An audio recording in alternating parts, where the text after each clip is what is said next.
दूसरा है दर्शाइए कि बिंदु ए, बी और सी संरेख है। अब बच्चों आपको पता है कि संरेख रेखा पर बना हुआ, क्योंकि संरेख रेखा कैसी होगी, ये ऐसे होगी, ठीक है। अब ये आपका होगा ए, ये होगा आपका बी और ये होगा आपका सी।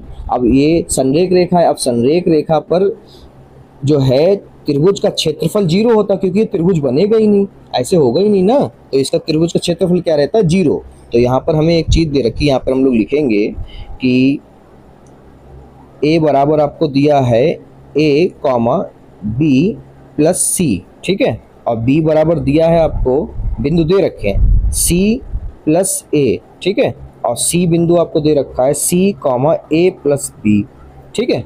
तो ये आपका हो गया x1, ये हो गया y1, ये हो गया x2, ये हो गया y2, ये हो गया x3 और ये हो गया y3, ठीक है बच्चों। अब यहाँ पर जो है आप लिखोगे, चूंकि संरेख रेखा पर त्रिभुज का क्षेत्रफल कितना होता है, 0, और त्रिभुज का क्षेत्रफल क्या होता है सारणिक में, सारणिक वाले फार्मूले वो होता है 1/2 x1 x2 x3 y1 y2 y3 1 1 1, अब बराबर में क्या है 0, ठीक है। तो हमें 0 ही आंसर लाना है, तो यहाँ पर हम लोग करेंगे, अगर 0 आ गया तो ये संरेख है, अन्यथा ये संरेख नहीं होगा। तो इसको आगे हल करोगे तो ये हो जाएगा 1/2 x1 जो है वो आपका a है, और x2 b है, और x3 c है। y1 जो है वो आपका है b प्लस c, y2 जो है वो आपका है c प्लस a, और y3 जो है आपका a प्लस b है। ये आपका 1 1 1, ठीक है। 0 लाना है, अगर 0 आ गया तो ये संरेखा है, अन्यथा नहीं है, ठीक है। तो यहाँ पे लिखेंगे 1/2। अब हम लोग क्या करेंगे, R1 के अनुदिश कर लेंगे, R1 के अनुदिश प्रसरण करने पर, ठीक है। तो यहाँ पर जो है ये A हो गया ब्रैकेट में, इसको और इसको छुपा लो, क्या बचा, इसकी गुणा करा लो, तो गुणा हो जाएगी C plus A minus bracket में इसकी कराओ इधर, ठीक है, तो ये हो जाएगा A प्लस B, ठीक है। देखेंगे क्योंकि R1 के अनुदिश कर रहे हैं, तो ये अब हम लोग R2 लेंगे, तो पहली पंक्ति दूसरा स्तंभ छुपा लेंगे। तो R2 में क्या होता है, ये प्लस होता है, ये माइनस होता है, ये प्लस होता है, तो ये माइनस हो जाएगा अपना, ये हो जाएगा B प्लस C। अब यहाँ पर ब्रैकेट लगा लो, अब इसकी B की गुणा इधर होगी, तो ये हो जाएगा अपना B कम B, और C की उधर कराओगे तो माइनस का C का C रहेगा, ठीक है। अब हमें कराना है, क्योंकि अब R1 के अनुदिश करा रहे हैं, सीधी सीधी बात है, तो हम लोग R3 लेंगे। R3 में क्या है, R3 में प्लस का 1 है, अब B की गुणा होगी A प्लस B से, और फिर माइनस C की गुणा होगी C प्लस A से,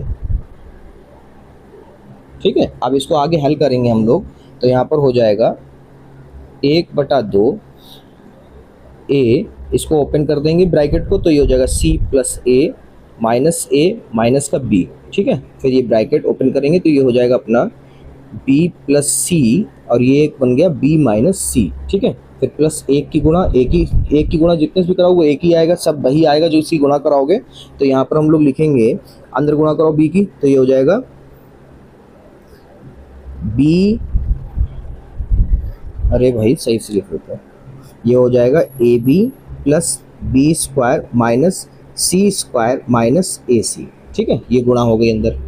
अब आगे हम लोग करेंगे तो ये हो जाएगा 1/2, इसको अंदर करा लो, तो ये देखो बच्चों ध्यान से, A से A कट गया, ठीक है। अब अंदर गुणा करा लो A की, तो ये हो गया AC माइनस AB, ठीक है। इससे देखो ये फार्मूला बन गया, ठीक है। क्या बन गया, A square minus B square का, तो ये हो गया A स्क्वायर का मतलब B स्क्वायर, और B की जगह क्या है, C है, ठीक है। ये ब्रैकेट लगा लो, ठीक है, ये ब्रैकेट लगा लिया।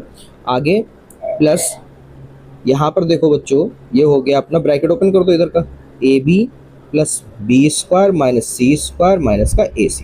अब क्या रहेगा, ये ब्रैकेट ओपन कर लो, सिंबल चेंज कर लो खाली, ठीक है। हो गया 1/2, देखो पहले जो कट रहा है उसे काट लो, ये कट गया, ठीक, ये कट गया, ठीक, जो बचा उसे लिख लो। तो ये माइनस का बी हो जाएगा बी स्क्वायर, ये माइनस माइनस प्लस सी स्क्वायर हो जाएगा। बचा क्या इधर, बी स्क्वायर बचा माइनस का सी स्क्वायर बचा। कट रहा है, बिल्कुल कट रहा है, काट दो। सी से सी स्क्वायर कट गया, माइनस बी स्क्वायर से प्लस बी स्क्वायर कट गया, तो 1/2, इधर कुछ भी नहीं बचा, क्या बचा, जीरो। तो क्या आया, जीरो। अब जीरो ही तो लाना था हमें, तो यहाँ पे लिखेंगे अतः दिए गए बिंदुओं पर रेखा संरेख है। ठीक है, क्योंकि क्षेत्रफल क्या आया, 0 आया इसलिए।